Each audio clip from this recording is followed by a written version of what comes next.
Welcome to our shelter.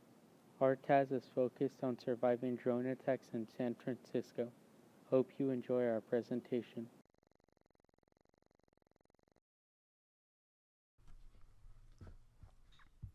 As the Syrian civil war raged on, the U.S.'s newly elected president, Michelle Obama, came up with her own plan. In the summer of 2021, she sent troops to Syria to help the rebels in their fight against their oppressive leader. After Russia saw what the U.S. did to help the rebels, they put troops on the ground to help the Syrian government stamp out the rebellion. This led to combat between the U.S. and Russia on Syrian soil. Russia urged the U.S. to remove their troops, but Michelle Obama refused. Furious, Russia decided to take action. On July 4, 2021 at 12 p.m., 4 bombs detonated in San Francisco, Portland, Los Angeles, and Seattle. Immediately afterwards, the Russians moved their aircraft carriers out of international waters and into U.S. waters. They launched hundreds of drones towards the west coast. There were thousands of destroyed homes and deaths. The government leaders that were located in the west fled to the east to seek shelter. The military assisted civilians who had fled California but didn't enter the state because any ground troops would have been killed by drones.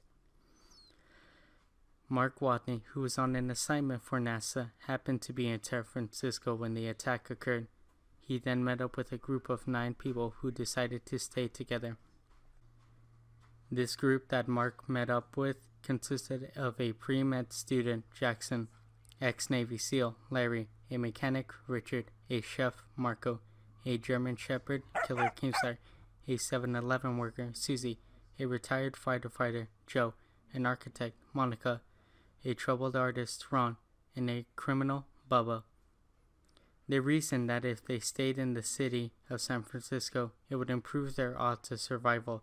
They had cover and fewer numbers, as the majority of San Franciscans evacuated the city. The small size of our crew is likely to help us hide from drones and maintain a steady food supply. Drones continue to fly over the area, but if they pick up a heat signature, they will engage. The group set up camp in 5 abandoned parked cars hidden in the underground train tunnels. The nightmares won't stop. It's been 2 days since the catastrophe occurred. I can recall the attack vividly. First, the low hum of an engine. As the noise gets louder, you can tell that it's coming from drones. The sky goes black as they drop their bombs, and everything around me was turned to rubble. I shield my eyes from the smoke that the bombs left behind. Oh wait, I forgot to introduce myself. Silly me. My name is Mark Watney. Yeah, the one who lived on Mars for several years before NASA could get someone to bring me back to Earth. I came to San Francisco with Martinez on an errand for NASA. We stopped by a pizza parlor because I got hungry. At one point in our meal, Martinez got up and went to the bathroom. That's when the drone strike happened. I heard the roaring of a plane. Puzzled, I walk outside to see what was making the roaring. Up ahead I see, not a plane, but a drone hovering above the city, dropping bombs on the streets below. Anyways, where was I? Oh yeah, that's right. Suddenly I felt someone grab me. It's me, Martinez. Follow me. I blindly follow Martinez through the smoke in the streets of San Francisco. Around me, heaps of materials that were once a part of buildings lay in ruin. Fires raged through the city, burning everything in their path. People run madly through the streets, searching and stealing any kind of useful supplies they can find. Martinez ducks into an alleyway. I follow. We sit down, making sure that no one or any drones can see us. Martinez pulls out an energy bar he had been saving for a snack. Still hungry? Yeah, I reply. He hands me the energy bar. I take a bite. It's good, I said. The best thing I've eaten all day, besides the pizza. Hey, Martinez, I said, finishing the last bite of the bar. Why can the Flash run as fast as the speed of light? I mean, shouldn't he only be able to run as fast as a car going 70 miles per hour? Martinez, who was in the middle of praying, turns to me and says, Bro, you've gone loco. You might want to rest. Okay, Mom, I said sarcastically, but I listened to his advice. Using my backpack as a pillow, I lied down. I'm going to get supplies. I'll be back soon. Okay, I said as I closed my eyes and drowsiness overcomes me. I must have been sleeping for about an hour when suddenly I hear a loud noise that kinda sounds like a plane. I immediately sit up and look up. A drone was circling overhead. I look around the alley. No sign of Martinez. I thought that the drone couldn't see me, so I stood up. Suddenly, the drone fixed its infrared sight on me. It was about to shoot when out of nowhere I heard, "Get down!" and someone side-tackled me out of the way. What the frick, dude? I exclaimed angrily and a bit confused. That hurt. I just saved your life, and that's what you have to say to me? The voice replied. Sorry, I said. It's just that I wasn't expecting to be side-tackled. It's cool. I probably would have done the same thing if I was in your position. I'm Larry, he said, extending his hand. Mark, I reply, shaking it. Well, Mark, we don't have much time. We've got to get out of here. Come with me. I'll take you to a safer place. Sure, I reply, completely forgetting about Martinez. Let's go. Follow me. And we set off to our destination, wherever that was. Our Taz is located in San Francisco, where the weather can be foggy and rainy during the winter, and relatively warm and dry during the summer. Currently, it is summer, and the temperatures range from the low 70s to upper 80s. We made the strategic decision to locate ourselves underground in San Francisco's BART tunnels. The BART tunnels are round, narrow shafts that are just big enough for the trains to fit through. Now follow the arrows to the first poster, focusing on shelter. After the devastation, we decided to take refuge in 5 BART cars hidden in the subway to avoid detection from drones. We have a cooking and eating car, 2 bunking cars, a living room car, and a garden car with a waste management system at the end. Our sleeping quarters are makeshift cots made from plywood and 2x4s, along with sleeping bags and blankets. It isn't the most comfortable, but we can sleep through the night. All tables and chairs are foldable and portable. This allows us to move furniture through the tunnels. All of our food and medical storage consists of boxes and crates, so we have no food needing refrigeration. We will have a sustainable shelter that provides relative comfort and will be a livable home for many years if necessary. Now follow the arrows to the next poster, focusing on waste. To deal with waste management, a portable box toilet is located in the rear of the BART. It holds 2 buckets, and we swap each bucket out depending on whether we need to go pee or poo. The buckets are located underneath the toilet. We use bags of calcium, lime, sawdust, and kitty litter to reduce the odors from our toilet. This allows safe, reliable toilet use, preventing an overload of germs and disease. The waste goes above ground and are disposed in an alley on Otis Street. This method of waste management is healthy. Now, follow the arrows to the next poster, focusing on health.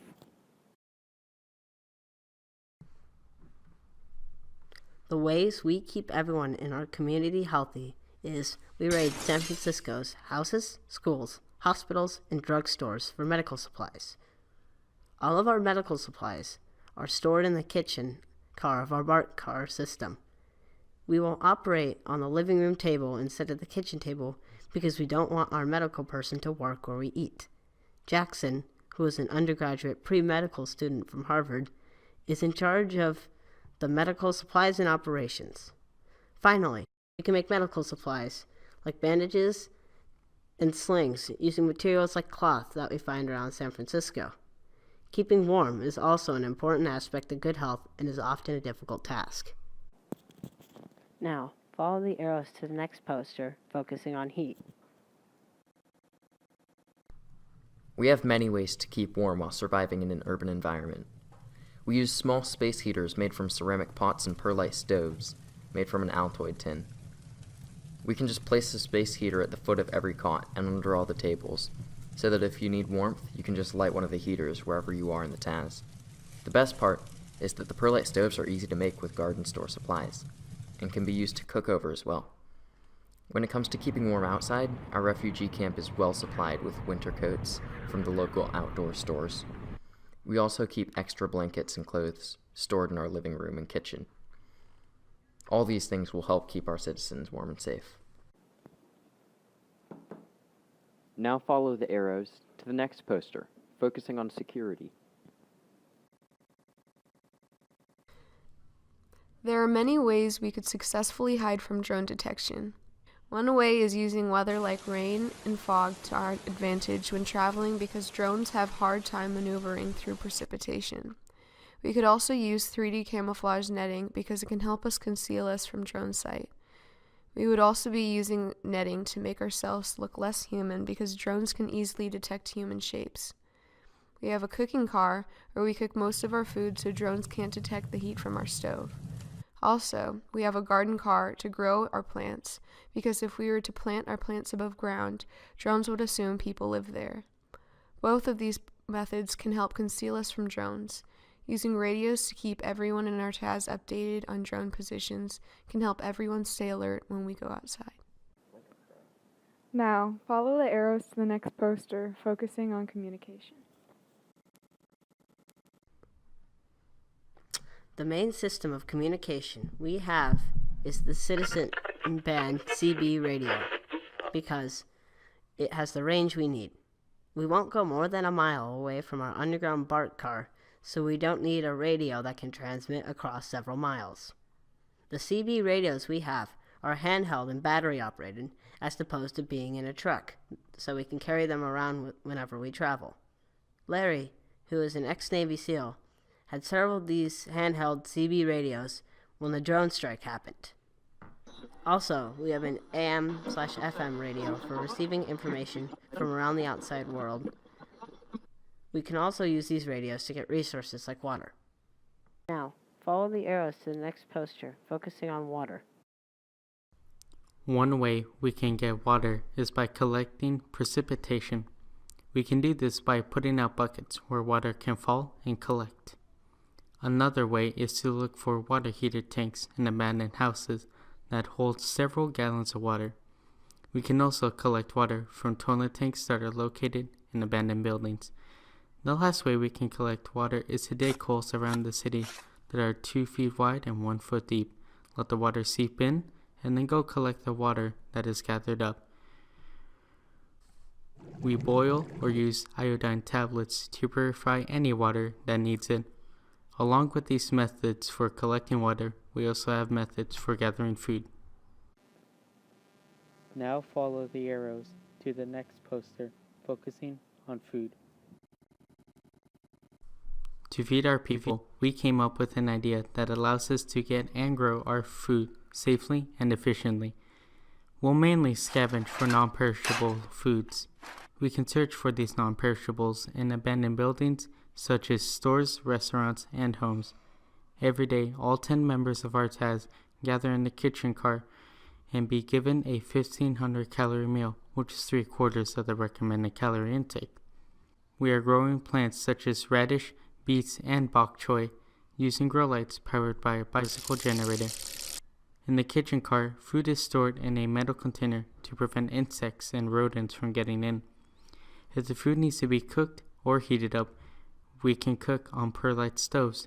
This way of getting and growing food helps ensure our TAS's survival in the now and in the future. Now for the main attraction. Take your headphones off and follow the arrows to our bicycle-powered grow light. Feel free to ask questions to any of the group members who worked on this project. This concludes our audio.